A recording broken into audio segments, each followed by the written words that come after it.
হরে কৃষ্ণ কৃষ্ণ কৃষ্ণ হরে হরে। তো ভক্তবৃন্দগণ, আজকের ভিডিওটি রয়েছে শ্রাবণ মাসের তৃতীয় সোমবার। এই বছর শ্রাবণ মাসের তৃতীয় সোমবার পালিত হচ্ছে 5 আগস্ট।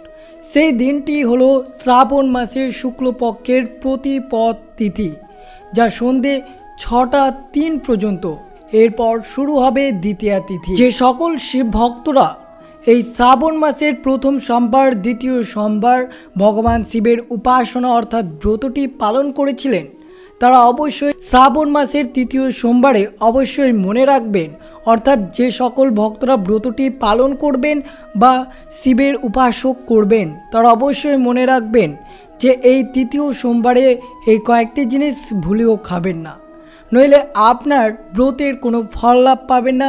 ভগবান শিবের জলাভিষেক করেন তাহলে সেটাও কোনো কাজে লাগবে না, অর্থাৎ আপনাদের সতর্ক থাকা প্রধান কর্তব্য। যেগুলো সতর্ক এই ভিডিওর মাধ্যমে আলোচনা করা হবে। তার প্রথমেই জানবেন যে এই শ্রাবণ মাসের তৃতীয় সোমবারে কোন খাবারগুলো মোটেও গ্রহণ করা উচিত নয়। অবশ্যই যে সকল ভক্তরা ব্রত পালন করবেন বা যারা ব্রত পালন করবেন না, তারা অবশ্যই ভিডিওটি সম্পূর্ণ মনোযোগভাবে শ্রবণ করবেন। আর চ্যানেলে নতুন হয়ে থাকলে দয়া করে চ্যানেলটিকে সাবস্ক্রাইব করবেন, লাইক করবেন, কমেন্টে ভক্তি ভালোবাসা শ্রদ্ধা দিয়ে হর হর মহাদেব লিখে দিতে ভুলবেন না।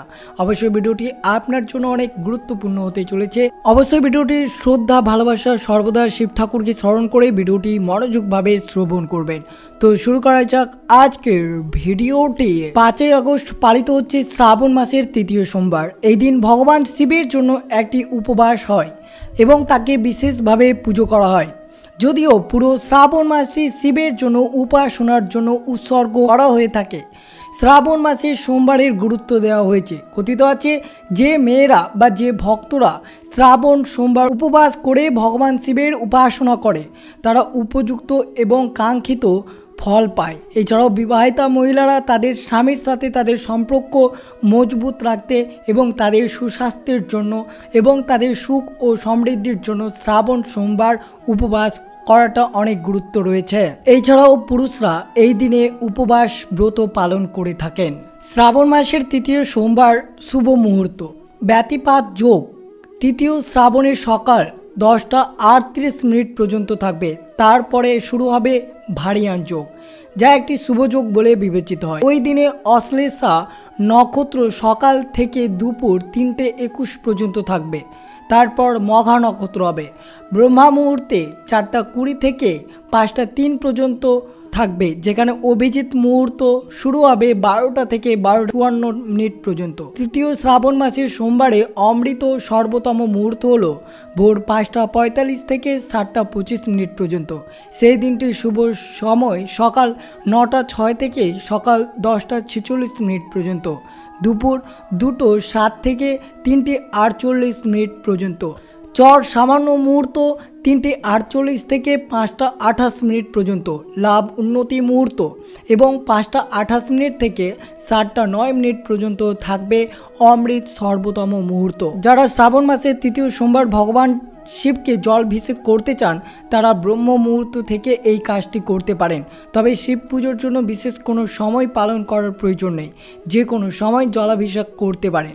শিব স্থান ও কালের ঊর্ধ্বে শ্রাবণ সোমবারে রুদ্রাভিষেক জন্য শুভ দিন বলে মনে করা হয়। অবশ্যই মনে রাখবেন, সকাল 4টা 25 থেকে 9টা 6 মধ্যে রাহুকালের অর্থাৎ তৃতীয় শ্রাবণের সোমবারে রাহুকালের সময় কাল সর্প দোষের পুজো করা হয়। শ্রাবণ মাসের তৃতীয় সোমবার উপবাস করলে একজন ব্যক্তি কাঙ্ক্ষিত জীবন সঙ্গী পেতে পারেন।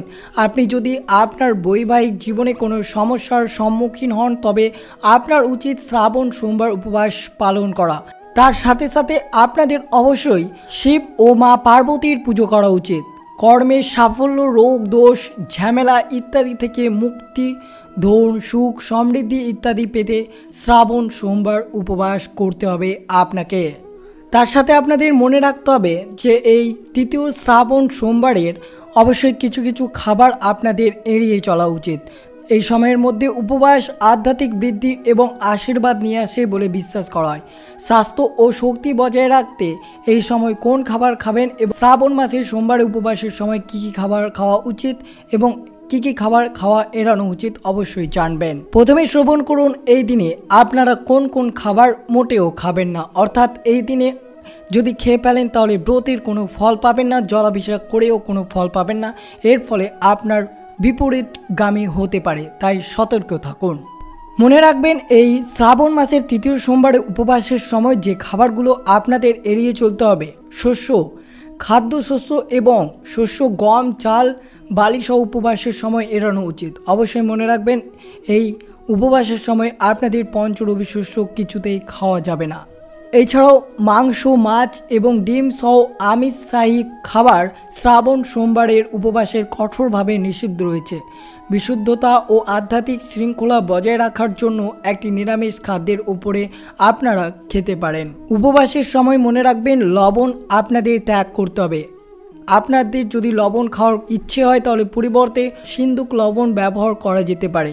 নিয়মিত লবণ প্রক্রিয়াজাত করা হয় এবং এতে সংযোজন থাকতে পারে যা উপবাসের আচারের জন্য উপযুক্ত নয়। মনে রাখবেন শ্রাবণ মাসের তৃতীয় সোমবার অবশ্যই 5 আগস্ট পড়েছে এবং সকল ভক্তরা এই দিনে জলাভিষেক এবং রুদ্রাভিষেক করে থাকেন এবং অনেক ভক্তরা শিবের উপাসনা অর্থাৎ ব্রত পালন করে থাকেন। তার সাথে অবশ্যই মনে রাখতে হবে এই দিনে রসুন এবং পেঁয়াজ সাধারণত উপবাসের সময় এড়ানো হয়, কারণ তারা তাপ উৎপন্ন করে বলে বিশ্বাস করা হয় এবং প্রকৃতিতে তামসিকতা অর্থাৎ অলসতা সৃষ্টিকারী বলে মনে করা হয়। উপবাসের খাবার সাত্ত্বিক, বিশুদ্ধ এবং হালকা খাবারের দিকে মনোনিবেশ করে।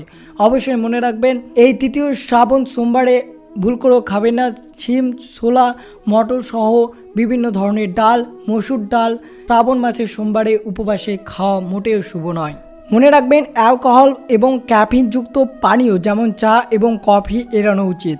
এইগুলি শারীরিক ডিহাইড্রেট করতে পারে এবং আপনার উপাসনার জন্য খুবই উপযোগী নয়। ভেষজ চা বা তাজা ফলের রস ভালো বিকল্প।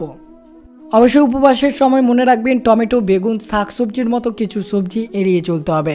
কিন্তু অবশ্যই মনে রাখবেন যে শ্রাবণ মাসের সোমবারে উপবাসের সময় যে খাবারগুলো আপনারা খেতে পারবেন: ফলের মধ্যে রয়েছে কলা, আপেল, কমলা, পেঁপে এবং তরমুজ, এইসব খাবার খাওয়া যেতে পারে। সাবুদানা, বাদাম বা বীজ, আলু এবং মিষ্টি আলুর তরকারির পাশে সাবুদানার খিচুড়ি বা শামুক রাইস পোলাও খেতে পারেন। হজমে সাহায্য করতে পারে 1 বাটি বাটার মিল্ক অবশ্যই খেতে পারেন। পনিরও খাওয়া যেতে পারে এই দিনে। তো অবশ্যই এইসব খাবারগুলো খাবেন, আর এই যেসব খাবারের কথা বললাম ওই সব খাবার মোটেও খাবেন না, নইলে আপনার অশুভ হতে পারে, তাই অবশ্যই সতর্ক থাকবেন। অবশ্যই আপনারা যদি পড়াশোনায় সফলতা অর্জন করতে পারছেন না তাহলে অবশ্যই এই শ্রাবণ মাসের তৃতীয় সোমবারে অবশ্যই শিব চল্লিশা পাঠ করবেন এবং তার সাথে শিবলিঙ্গে অবশ্যই চন্দনের তিলক লাগাতে ভুলবেন না। আপনি যদি চান যে আপনার সন্তানরা আপনার সমস্ত কাজে আপনাকে সাহায্য করুক এবং তাদের সাথে আপনার সম্পর্ক আরও ভালো থাকুক, তাহলে আজ ভগবান শিবকে নারকেল নিবেদন করুন। এছাড়াও ঈশ্বরকে শুকনো ফল নিবেদন করতে পারেন। আপনি যদি কোনো সমস্যায় থাকে এবং তার সমাধান খুঁজে না পান তবে আপনার সমস্যার সমাধান করতে জলে কয়েক ফোঁটা দুধ মিশিয়ে শিবলিঙ্গে অর্পণ করুন। এছাড়াও 11টি বেলপাতায় চন্দন দিয়ে ওম লিখে শিবলিঙ্গে নিবেদন করুন এবং ধূপকাঠি ইত্যাদি দিয়ে শিবলিঙ্গের পুজো করুন। আপনি যদি সবসময় আপনার সন্তানের ভবিষ্যৎ নিয়ে চিন্তিত থাকেন বা আপনি চান যে সে জীবনে আরও ভালো পথ পাক, তাহলে আজই আপনার সন্তানের হাত থেকে বস্ত্র দান করুন একজন অভাবী ব্যক্তিকে। যদি আপনার কোনো সরকারি কাজে সমস্যা দিন দিন বাড়তে থাকে যার কারণে আপনি উন্নত করতে পারছেন না, তাহলে আজ স্নান করার পর কাঠের আপেলের পাতায় চন্দন দিয়ে ওম নমঃ শিবায় লিখুন। কাঠের আপেলের পাতায় মালা তৈরি করুন, তারপর শিবলিঙ্গে নিবেদন করুন। এছাড়াও আপনার সরকারি কাজের সমস্যাগুলো কাটিয়ে উঠতে এবং উন্নতির জন্য হাত জড়ো করতে ঈশ্বরের কাছে প্রার্থনা করুন। আপনি যদি আপনার সাফল্যের পথে আসা বাধাগুলো থেকে মুক্ত পেতে চান তবে আজ আপনার শিব শম্ভুর সামনে বসে এই মন্ত্রটি 11 বার জপ করা উচিত। মন্ত্রটি হচ্ছে শিব ভক্তি শিব ভক্তি শিব ভক্তি ভাবে, অন্যথায় আমি নিজেকে আপনার কাছে সমর্পণ করব, আমি নিজেকে আপনার কাছে সমর্পণ করব, আমি নিজেকে আমার কাছে সমর্পণ করব হে শিব ঠাকুর। অবশ্যই আপনি যদি আপনার সন্তানদের জীবনে সুখী করতে চান তাহলে আজ আপনারা কিছু সাদা ফুল নিন, আপনার বাচ্চাদের হাতে দিয়ে স্পর্শ করুন এবং তাদের একটি মালা তৈরি করুন এবং ভগবান শিবকে অর্পণ করুন। শ্রাবণ মাসের তৃতীয় সোমবারে অবশ্যই এই সব খাবারগুলো খাবেন না, আর কোন কোন খাবারগুলো খাবেন অবশ্যই জানলেন, আর পারলে এই সব ক্রিয়াকলাপগুলো অবশ্যই একবার হলেও করবেন। তো এই ছিল ভিডিওটি ভালো লাগলো অবশ্যই চ্যানেলটিকে সাবস্ক্রাইব করবেন, লাইক করবেন, কমেন্টে ভক্তি ভালোবাসা শ্রদ্ধা দিয়ে হর হর মহাদেব লিখে দিতে ভুলবেন না এবং ভিডিওটি আপনার আত্মীয় ভক্ত বা বন্ধুদের সাথে অবশ্যই শেয়ার করবেন। সুস্থ থাকবেন, সতর্ক থাকবেন। জয় শ্রীকৃষ্ণ, রাধে রাধে।